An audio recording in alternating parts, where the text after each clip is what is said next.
On se retrouve pour les matchs douilles de jeudi. Je pense que au moins un des matchs que je présente dans cette vidéo va poser problème. Le premier match, c'est Bournemouth contre Tottenham. On a des locaux qui jouent la relégation, donc équipe de chiens de la casse face à une équipe qui joue l'Europe.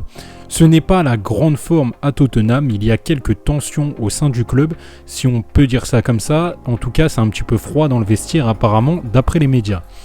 Statistiquement, Tottenham a un petit avantage, mais à l'extérieur, ils ne sont pas exemplaires. Ils marquent, mais encaissent un but à 94% des cas.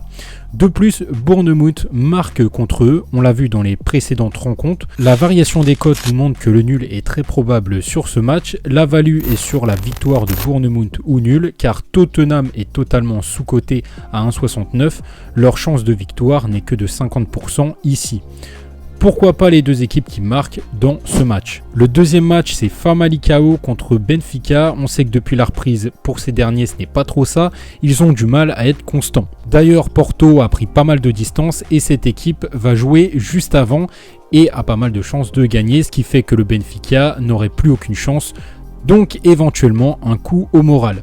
Surtout que Famalicão pourrait éventuellement monter dans les 4 premiers. C'est une équipe qui se débrouille pas mal depuis la reprise et ils sont invaincus dans 80% de leurs matchs à domicile en ayant la position d'outsider.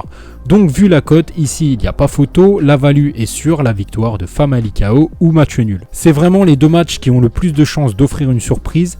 Attention quand même à Manchester qui joue contre des relégables, surtout que dans le passé Aston Villa a donné du mal à cette équipe.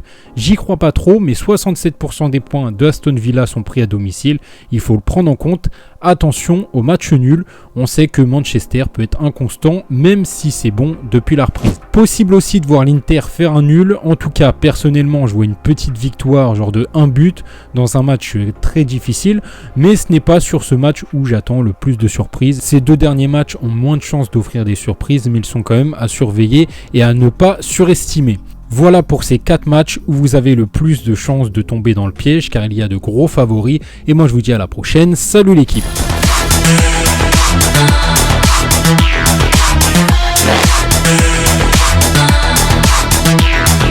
Evolution.